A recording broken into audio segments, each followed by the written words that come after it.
Good morning, Carl Bogart here for Kenosha Military Surplus, your premier provider of authentic military surplus in the Kenosha, Wisconsin area. Well, it's been almost a month, actually a little bit over a month since I did my last video. So I've been quite busy doing other things, and so it's time to do another video. So as you can see in front of me, I've got some nice sharp, shiny, pointy things in. Before we get on to that, I would like to make an announcement. Next month, September 16th, every American Legion district in the United States will be hosting a POW MIA Silent March. This year's Silent March for District 1 here in Kenosha, Wisconsin will be hosted by Post 544 in Twin Lakes, Wisconsin. They are open to the public, and basically what we do is we march a short little distance that is visible to the public to make aware that not all of our brothers and sisters who served in the military are accounted for from all of our wars, and we demand that they be accounted for and their remains are returned here to the United States for proper burial. So if you would like to support the American Legion and veterans in general, like I said, these silent marches are done all over the United States. Here in Kenosha, it's September 16th. The date will be the same regardless of where you live in the United States. But here it'll be Post 544 in Twin Lakes, Wisconsin.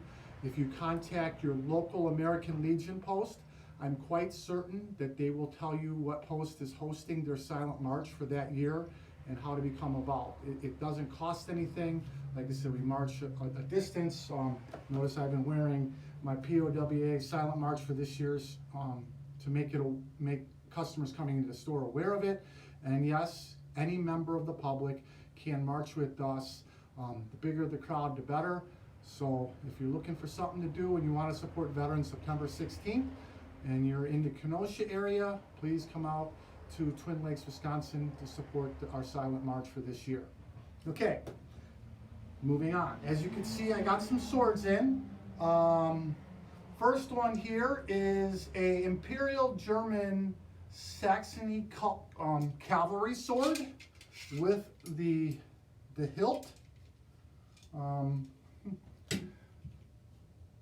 the swords came together. So this one is a reproduction of an American cavalry sword, the 1840 model.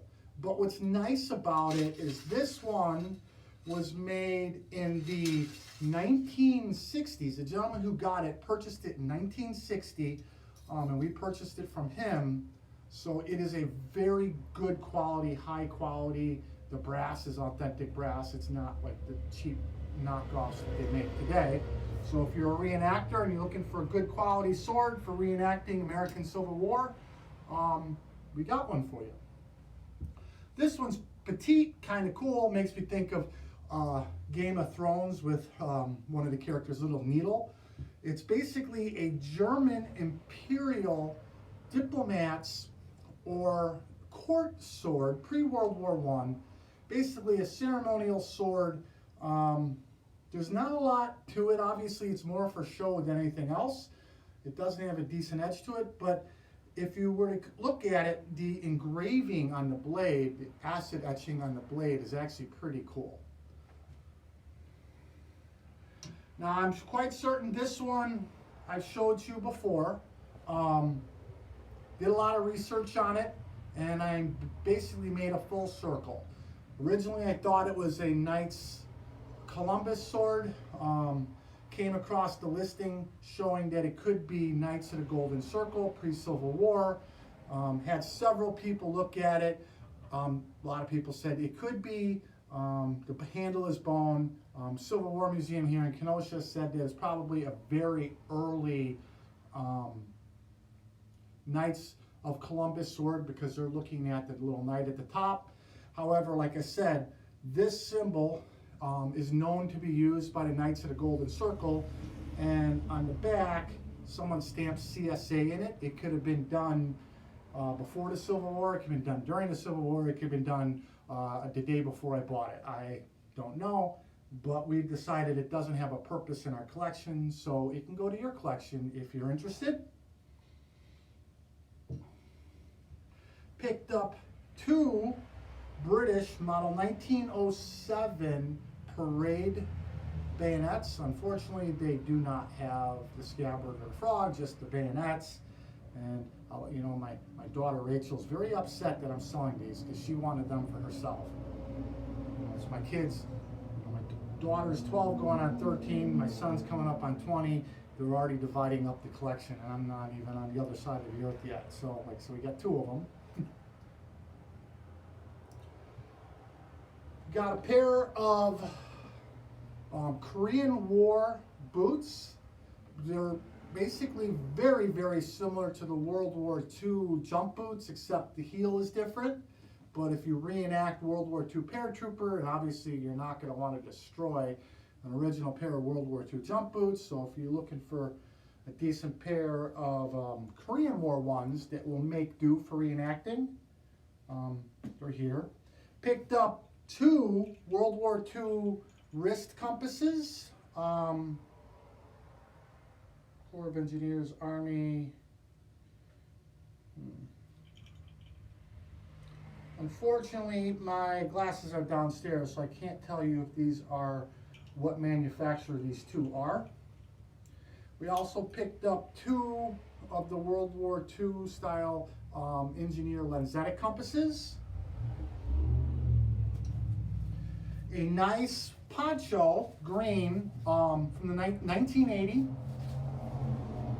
Picked up some East German stuff. First up, we have 2 of the East German expert rifle cords that they would wear under dress uniform. A couple, these East German medals.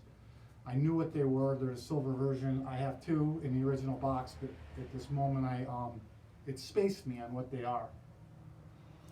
Picked up a lot of East German uniform epaulets for the dress uniforms, some officers, some Navy. Like I said, a lot of these I already had. We added more this week. You know, for East German is starting to become quite collectible. A lot of times you can find the uniforms, but they're missing the epaulets.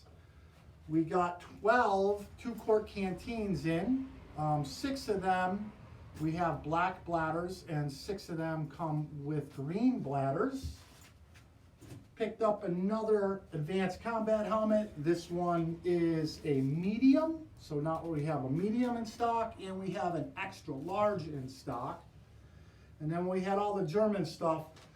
One item that I forgot to show you because I forgot it downstairs is, and it is for sale, is the for the NSKK. This is the eagle that would be worn under dispatch rider helmet. So that's pretty much it. We obviously got a lot more in the form of pants and BDU tops and bottoms and all the common stuff we always have, but and a lot of the other items, as they came in, they actually sold. Like I picked up a couple more helmets, but before I can make this video, they're gone. So, like always, please like, subscribe, and share our videos. And if you'd like to make comments or send me questions, please do so. And until next time, I hope that you have a great week. Again, thank you for your support for both of our businesses, Kenosha Military Surplus and Historic Military Impressions, our exhibit side. And remember, our next exhibit will be in Indiana, September 8th, 9th, and 10th at Veterans Memorial Park. But off the top of my head, I don't know which one it is. I'll tell you more about that later.